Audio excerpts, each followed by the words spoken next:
50 municipios aragoneses verán modificado el número de concejales tras las próximas elecciones por cambios en el padrón. La mayoría perderá ediles y solo 7 municipios los ganarán.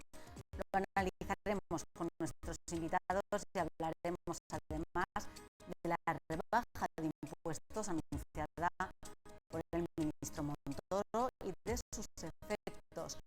Para hablar de estas cuestiones nos acompañan esta noche aquí en Mesa de Redacción Jesús Morte, empresario. Buenas noches. Hola, buenas noches. Fernando Jimeno, vicealcalde de Zaragoza. Buenas noches. Buenas noches. Y Juan Martín, portavoz de Junta en el Ayuntamiento. Buenas noches, Juan. Hola, muy buenas noches.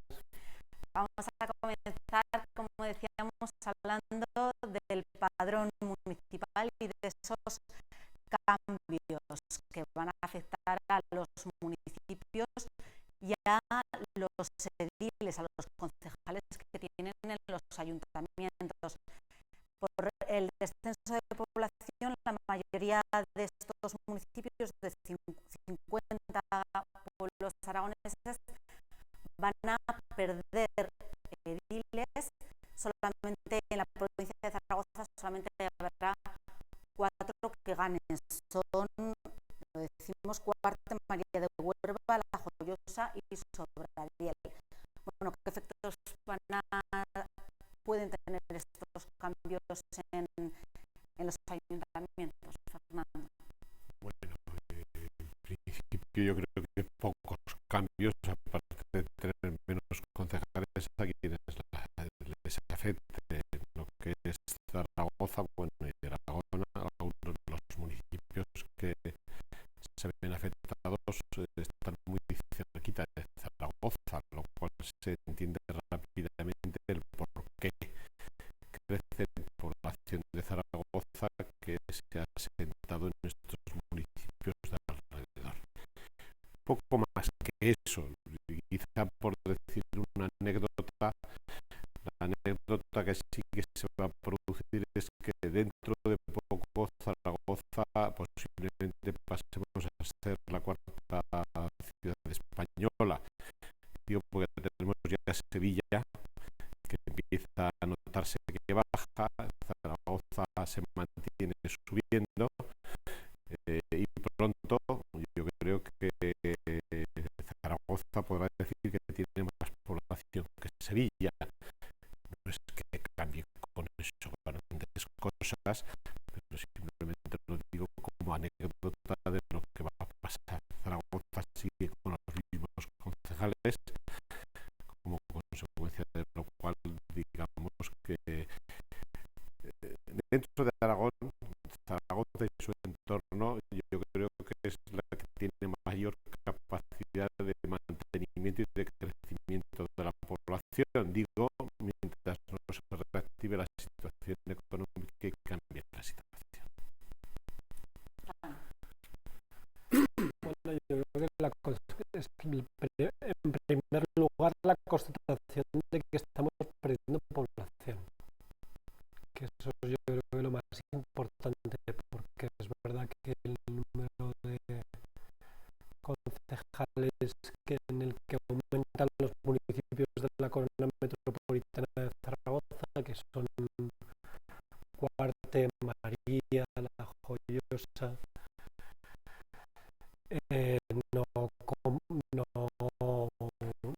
no contrarresta la pérdida de población total que tenemos en Aragón, y también es una constatación de la pérdida de población en el mundo rural. Yo me he fijado especialmente en un municipio que me parece especialmente significativo, que es Aviñánigo. Es el que más me ha llamado la atención por la pérdida, por lo que supone de pérdida de peso industrial en el Aragón y por lo que supone de envejecimiento poblacional y por lo que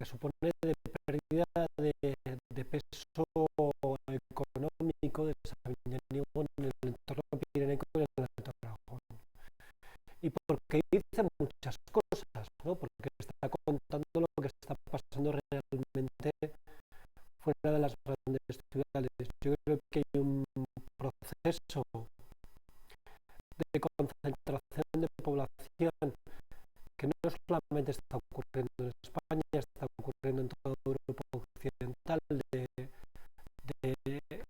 aumento de población de las grandes ciudades, que es un proceso que se va intensificando y se va a ir intensificando a lo largo de los próximos decenios y que evidentemente nos tiene que hacer reflexionar. Pero Sabiñánigo es una población grande, 500 habitantes son los que ha perdido. Realmente es por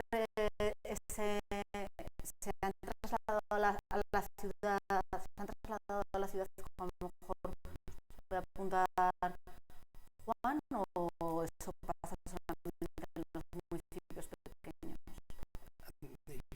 Yo que voy a recoger un poco del análisis que hacen tanto el vicealcalde como el concejal de Chunta, y voy a tratar de ser otra vez la voz de la sociedad civil y representar a la sociedad política, muy digna, por cierto. Lo que digo, que a efectos prácticos a los ciudadanos, la pérdida de concejales no creo que tenga ninguno. Es más, yo estoy seguro que si ahora se hiciera una encuesta, el 95% de los ciudadanos de Zaragoza no sabe que el Ayuntamiento de Zaragoza tiene los concejales que tiene. Los conoce, sabe quiénes son, pero ninguno daría con el número. Bueno, ninguno, no, perdón. Había un alto, muy alto porcentaje, no decía, 31 seguro que sí que aceptaría. 31 ciudadanos, digo. no, Que son los concejales. que son los concejales, efectivamente, no. Pues los efectos prácticos, nada. Yo estoy con el análisis que hace Juan. ¿Por qué en determinadas zonas, sobre todo rurales, con la excepción de Sabiñánigo industrial, se pierde población?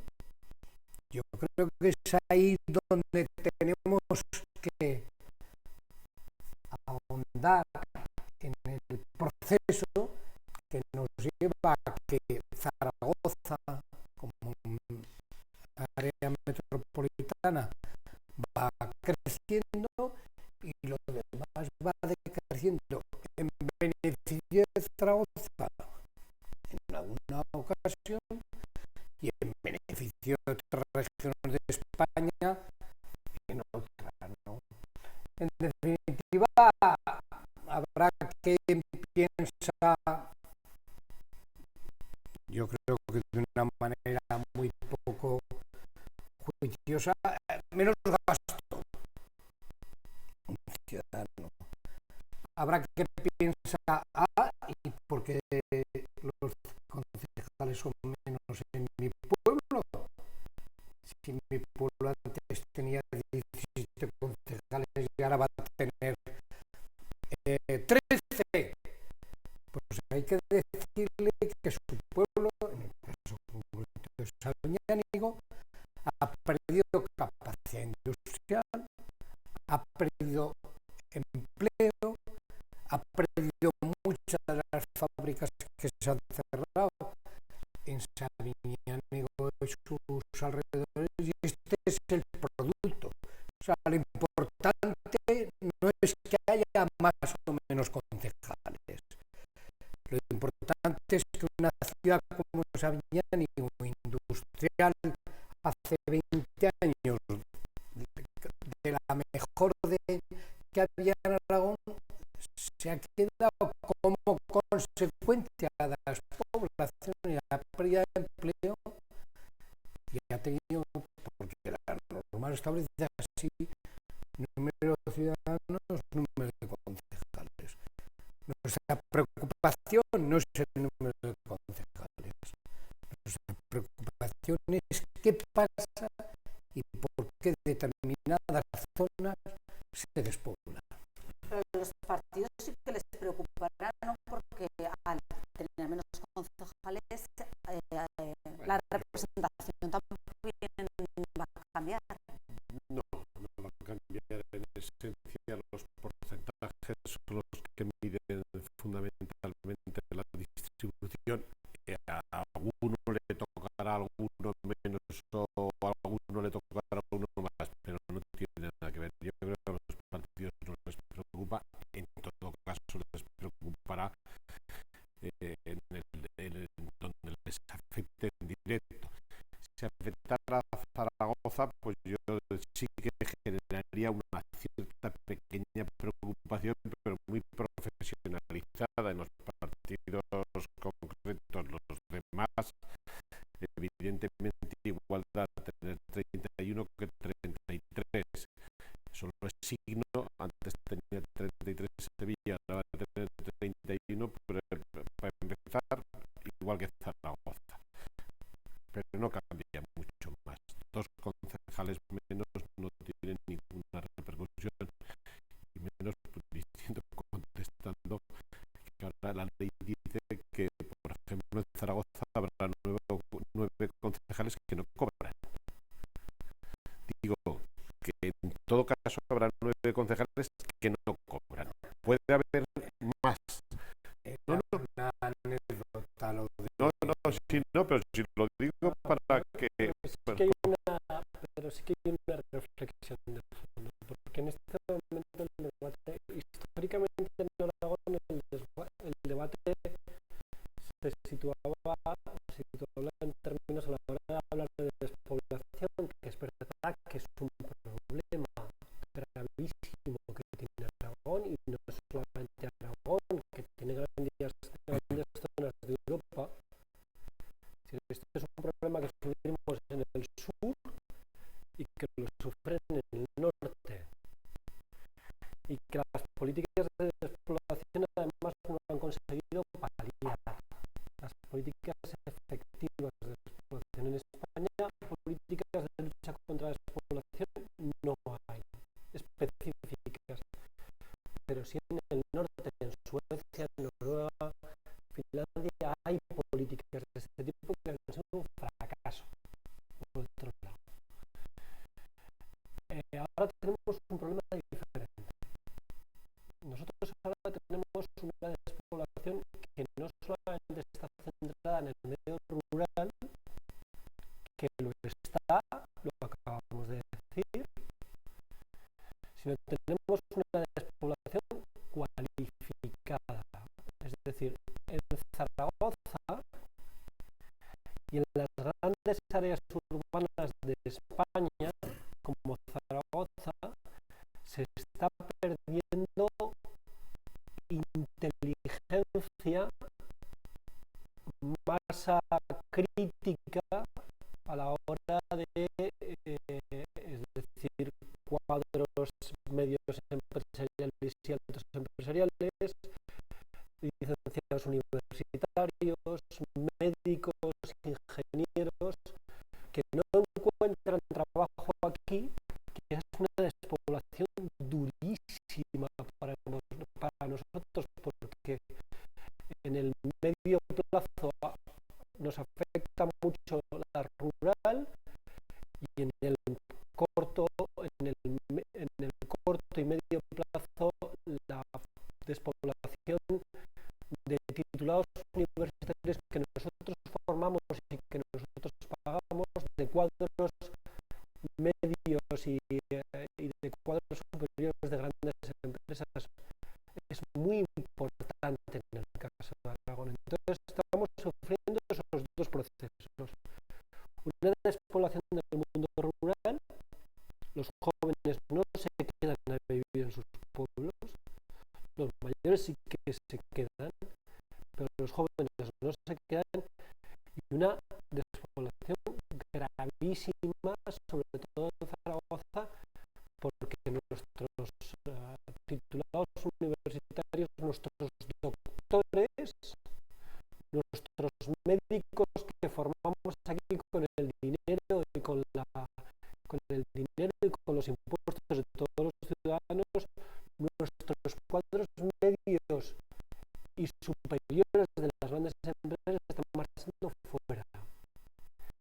esa es una de las despoblaciones de las que nadie trata. Porque en el fondo Zaragoza no vamos a decir, pero es verdad, no vamos a decir porque no sale en el censo oficial, Zaragoza pierde población.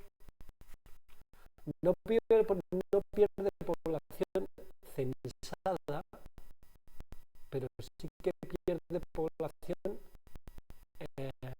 empadronada, de la que vive habitualmente la ciudad de Zaragoza. Pero no hay vuelta atrás entonces en este proceso. La gente que se va del pueblo no va a volver al pueblo. Vamos a ver, no hay política que pueda, contra la voluntad de un ciudadano que se quiere marchar de una ciudad. No hay política, una puede obligar, bueno, sí, hay política en algunos países que desgracia, ¿no? Pero voluntariamente un ciudadano adopta la decisión con su familia de marcharse a otro territorio porque hay más empleo, porque pagan más salarios, porque puede en un momento determinado forzar su situación, su título, su mando, etcétera, etcétera. Luego, contra eso no hay ley. Juan decía, y creo que es así, vamos, que en los países del norte, sobre todo por el tema del frío y tal, las políticas de despoblación han fracasado, porque es que no hay forma de hacerles entrar, insisto, contra la voluntad ciudadana de trasladarse a otro territorio. No hay quien pueda, hombre, salvo que los alicientes sean tantos que diga al ciudadano, es que eso es lo que estoy buscando yo, entonces se va, pero para eso no falta la norma. Es complicado. Muy complicado. Bueno, las tendencias globales son las que decía Juan, en las que se hablaban, digo, en todo el mundo. La concentración en las ciudades, las grandes ciudades y también en las ciudades grandes. Eso va a ocurrir. Entonces, esa tendencia por el momento parece totalmente imparable. A partir de eso, los factores de crisis económica son los que más están incidiendo en las disminuciones de las poblaciones. Es decir, si hay crisis económica y población inmigrante que había venido, que se va a ir, posiblemente no tanta como la que a veces se piensa, pero en cualquier caso se va a ir, y esos factores son los que condicionan cómo se va a mover la población. La gente al final termina yendo donde tiene más capacidad de trabajar y dos, donde tiene más capacidad de servicios.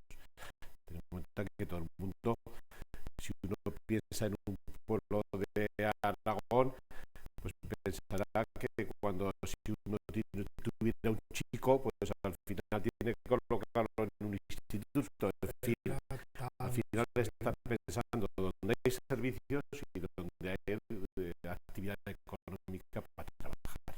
Las dos cosas son muy decisivas. Bueno, si os parece que cambiamos de tema, hablamos ahora de impuestos. La rebaja de los impositiva anunciada por el ministro Montoro parece que no se está aplicando de manera o no se está teniendo los efectos previstos de una manera igualitaria, porque algunas empresas parece que alegan falta de tiempo para aplicar esas retenciones del IRPF que se verían reflejadas en una menor retención en las nóminas de los trabajadores. ¿Por qué está pasando esto, Jesús, ¿no ha habido tiempo? Bueno, la verdad es que ha sido muy poco tiempo el que nos han dado los procesos administrativos para descontar de las nóminas el dinero que el gobierno pues ha dictaminado como rebaja en el IRPF, no siendo mucho volumen. Los procesos administrativos son complicados, pero vamos, eso está tan fácil como que lo que nos hagan en enero se haga en febrero y luego en marzo ya se acaba el problema. El problema del otro es que estoy un poco decepcionado.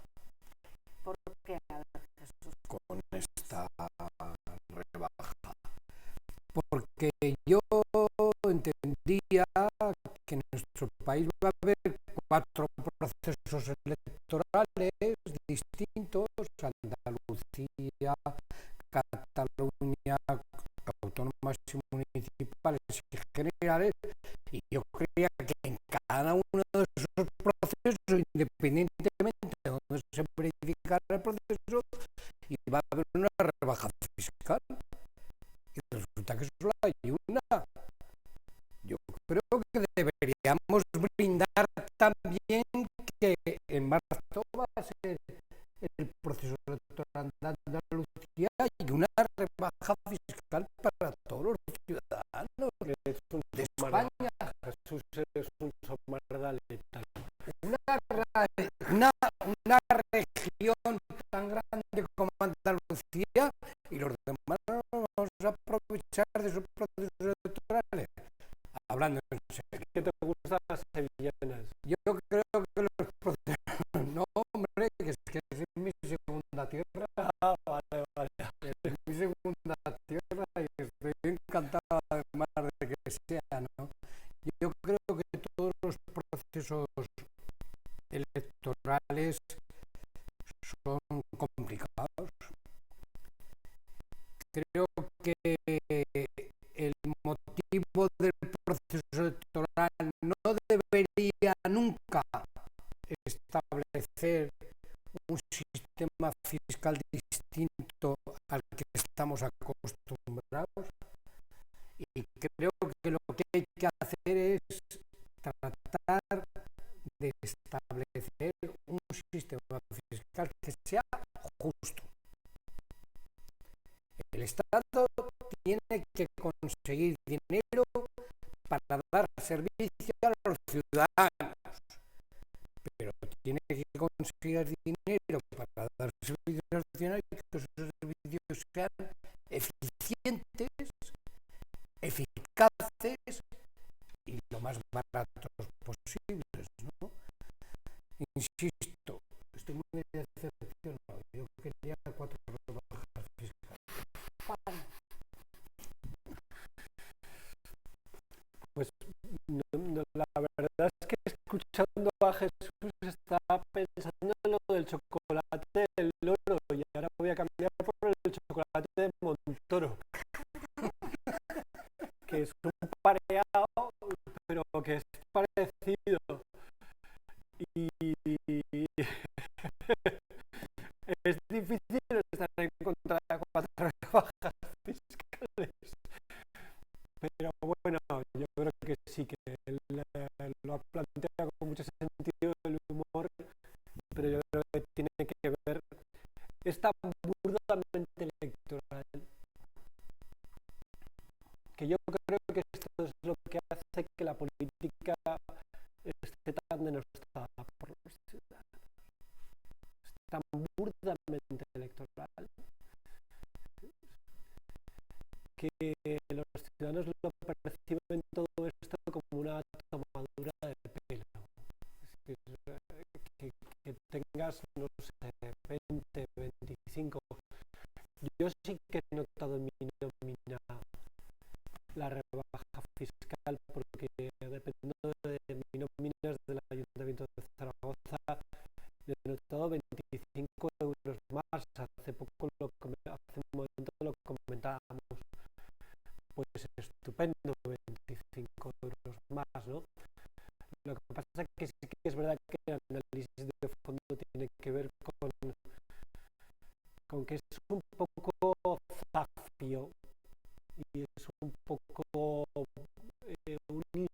insulto un poco a la inteligencia de los ciudadanos, intento ser lo más suave que puedo.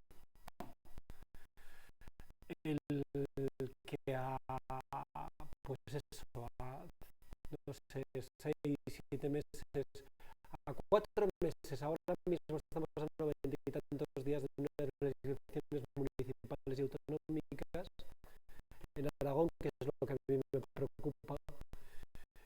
Y a cuánto estamos, a 6 meses, 7 meses, 8 meses de una convocatoria electoral de generales, pues tengamos una rebaja fiscal cuando nos han estado atornillando con sangre, sudor y lágrimas durante estos 3 años, ¿no?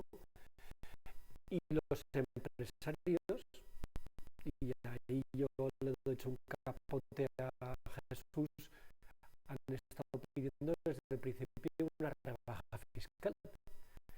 Y en contra de eso hemos tenido un aumento del 10% del IBI, de la contribución urbana en toda España por decreto.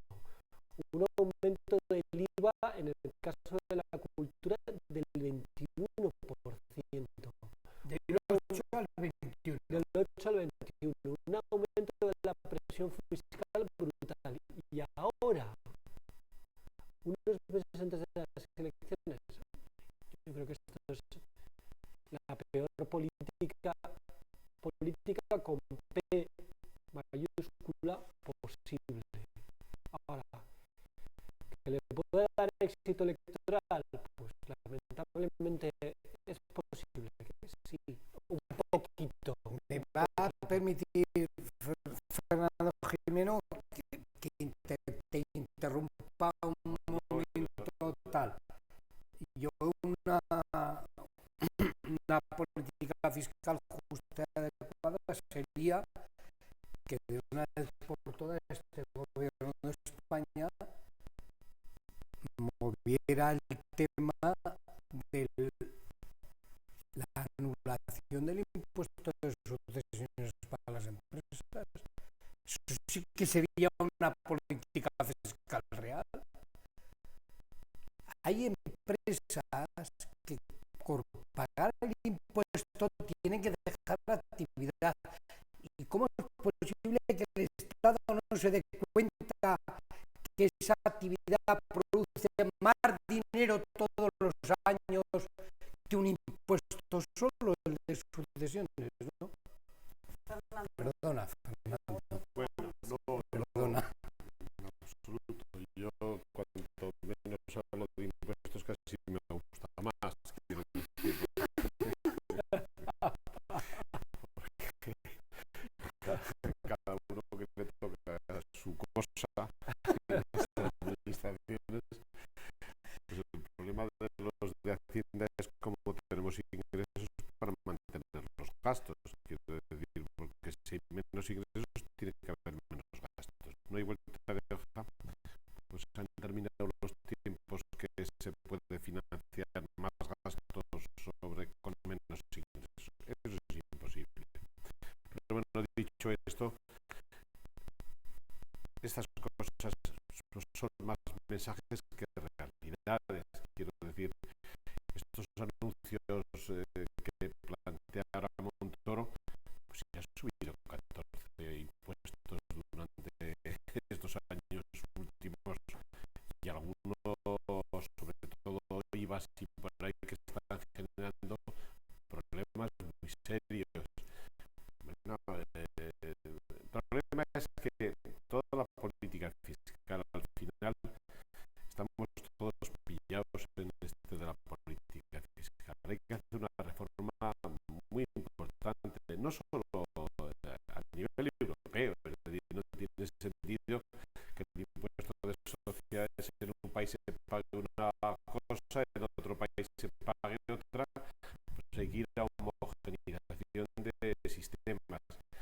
Luego, no es posible que las grandes empresas puedan beneficiarse más de desgravaciones fiscales que las pequeñas empresas, porque lógicamente es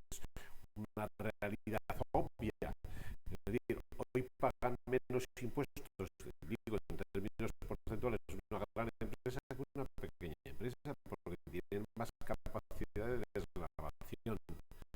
Bueno, todas esas cosas son las que hay que resolver porque hay que ir a un sistema fiscal que sea justo. Y hacer un sistema fiscal justo hoy es difícil hacerlo a nivel de un solo país. Digo, es difícil hacerlo a nivel de un solo país. Y bueno, el señor Montoro anuncia, vamos a escuchar más rebajas de impuestos.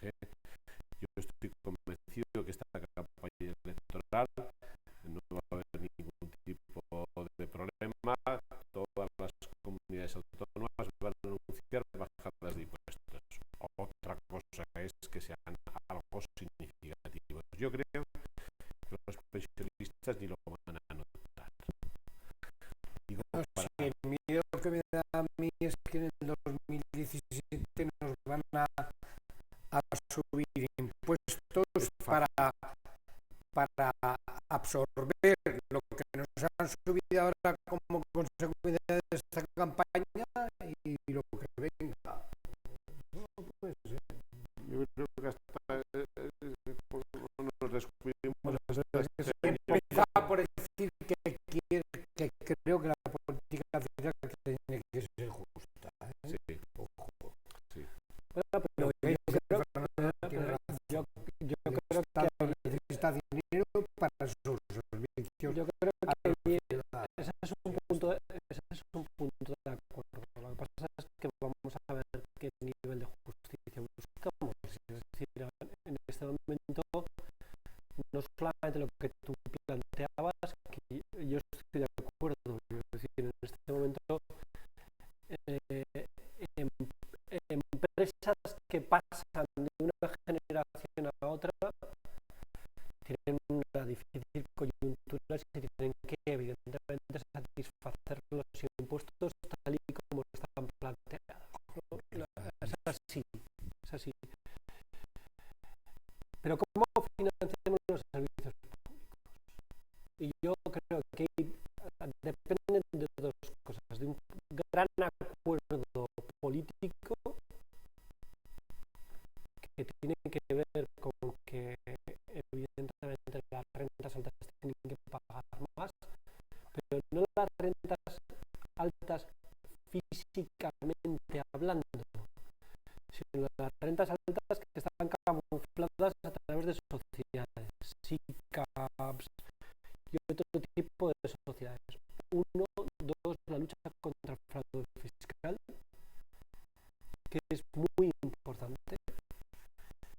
Y 3, la concienciación colectiva que tenemos que tener todos de que los servicios públicos, excepto Monedero, que evidentemente no tiene esta conciencia de que los servicios públicos hay que pagarlos con impuestos, que se dedica a otras cosas, ¿no? Monedero hablo del de Podemos.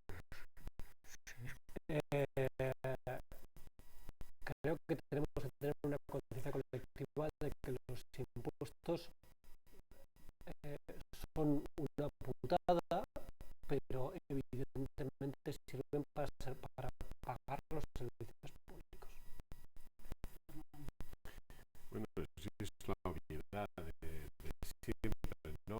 Ojalá fuera posible ese gran pacto para resolver este tipo de problemas, pero vuelvo a insistir, ese pacto sería deseable que fuera a nivel no solo de español, sino a nivel europeo, porque se nos escapan cantidad de cosas y cantidades de decir, una sociedad que está abierta como la financiera y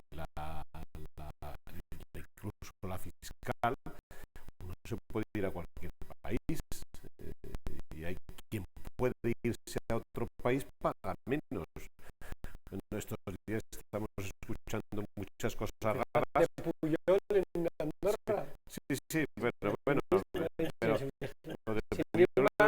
lo de Puyol en Andorra será además más, quiero decir, porque el problema es de dónde salen los dineros también, quiero decir que son dos problemas la distintos. lista Falciani esta que estamos conociendo.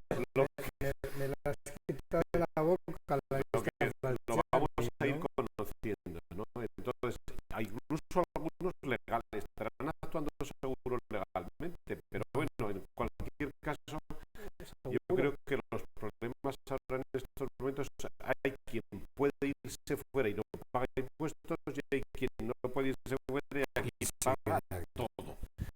Sobre todo los que las empresas le pagan su nómina, que ese no, y los funcionarios también. La sensación que tiene el que paga los impuestos. ¿Y qué es lo que pasa ahí? Lo que pasa es eso, que tienen la sensación los que pagan el impuesto que ellos pagan muchos impuestos y los demás no pagan nada. Esa es la sensación, y esa sensación como conciencia fiscal es terrorífica. En este país se habla, pero se habla mucho, de que tenemos mucha economía sumergida. Es verdad, claro que es verdad, pero el problema es que hay que hacer posible esa realidad de que los que paguen menos, pero que paguen todos.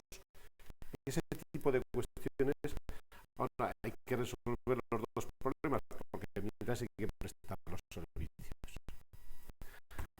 Bueno, si os parece, cambiamos de tema, abordamos un tema triste, es el terrorismo yihadista después de ese atentado en Copenhague, 2 personas muertas y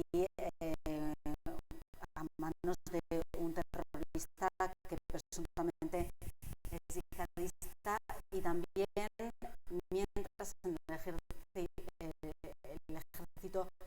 egipcio ha bombardeado Libia en respuesta a ese asesinato de 21 cristianos coptos de procedencia egipcia, también a manos del Estado Islámico. Bueno, terribles noticias que vamos conociendo prácticamente todas las semanas sobre estos ataques, estos atentados. Hay que poner medidas. ¿Qué medidas se pueden tomar para evitar estas consecuencias? Bueno. Pues es que yo tengo que reconocer que estoy horrorizado. Yo cada que veo las imágenes que veo en los medios de comunicación, estoy absolutamente horrorizado por la crueldad, por la ausencia absoluta de cualquier sentido de la proporción, por este nivel de sadismo que yo percibo, y estoy muy preocupado porque a la vez tengo noticias como, por ejemplo, que el gobierno egipcio, por el alma a la abuela, y perdón por la expresión, coja y de repente bombardea otro país que es Libia sin ningún otro tipo de encomendarse ni acuerdo ni decisión de la comunidad internacional ni de las Naciones Unidas. Entonces, yo creo que tenemos un problema gravísimo que se ha ido alargando a lo largo de los últimos decenios por errores continuados de la comunidad internacional, y no estoy hablando solamente de Europa. Yo en cuestiones internacionales, lamentablemente, y lo digo con tristeza, ni siquiera la espero en nuestro propio patio trasero, en nuestra parte de atrás, en Ucrania. No estamos sabiendo ni siquiera intervenir de forma decidida. Pero yo creo que este es un problema en el que los países y la comunidad internacional no pueden mirar hacia otro lado, porque es un problema que vamos a tener, iba a decir que vamos a tener, no,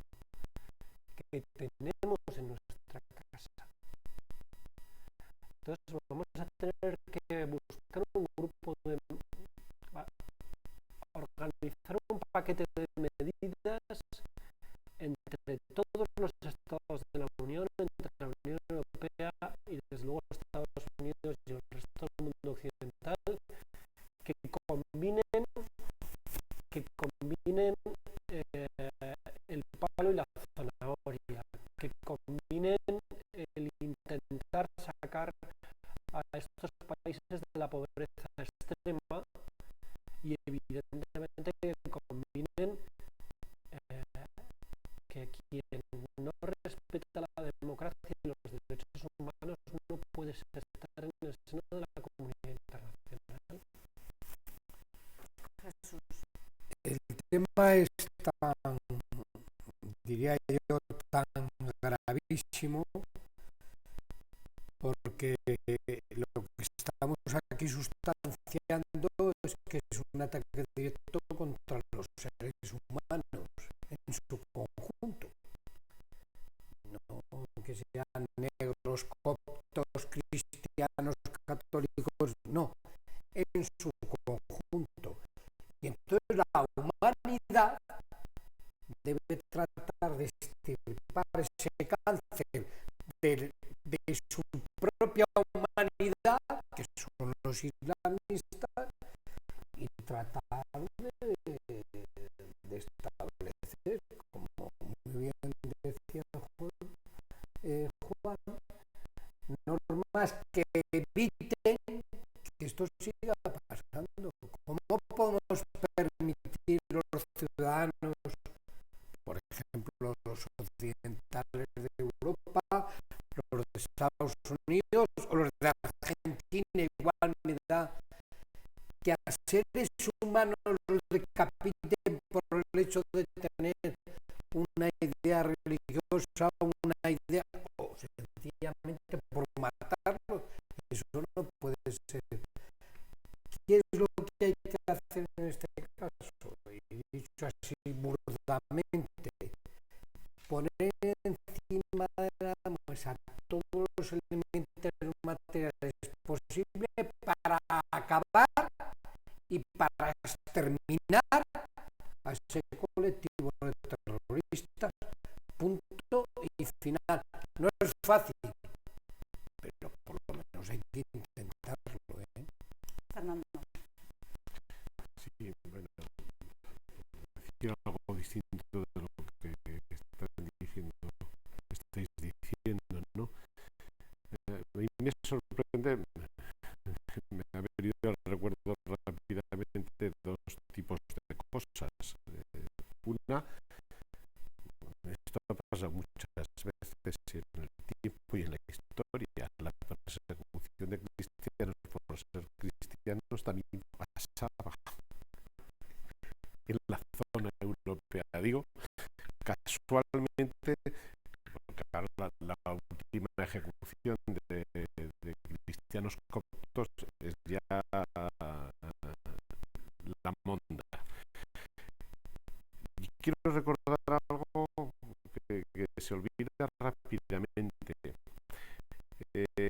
Hace poco tiempo en España todavía se secuestraba y después de unos días se mataba, que ha producido unas reacciones y unas consecuencias que posiblemente sirvió por lo menos para generar grandes movilizaciones para terminar con el terrorismo también de ETA. Quiero decir, digo, porque en España hemos tenido, no con esa exhibición tan malsana que es la maldad, ya, es decir, ejecutó a 21 y además hay quien lo puede ver si tiene interés en verlo, que es lo peor. A mí me horroriza tanto que se me pone la carne de gallina y no puedo ni verlo. El problema es que hay que analizar fenómenos y fenómenos, es decir, por decir algunos matices distintos. En Europa ahora tenemos un problema muy serio. Tenemos un problema muy serio porque tenemos de este tipo de personajes, bueno, de terrorismo individualizado de nacionales propios de cada país, que es lo más sorprendente. Lo que más está sorprendiendo es que en Francia hay franceses de origen de otras generaciones de otros países, pero que en estos momentos están asesinando individualmente. Bueno, frente a este tipo y a estos fenómenos de terrorismo existe luego cómo se lleva esto a nivel internacional y en los países a nivel internacional. En Europa, unidad contra el terrorismo, pero sin fisuras, no queda otro remedio. Y luego hay que analizar en profundidad por qué se producen estos problemas en Europa también. Digo, en el resto del mundo, pero en Europa, países desarrollados con una capacidad de renta enorme, ¿cómo es posible que se estén generando personas que después de vivir años y años en el país son capaces de asesinar y de matar? Eso es lo que hay que medir y tomar medidas para evitar el problema de fondo y evidentemente luchar sin ninguna contemplación contra el problema real que están matando gente. Bueno, con estas últimas reflexiones terminamos el programa. Se nos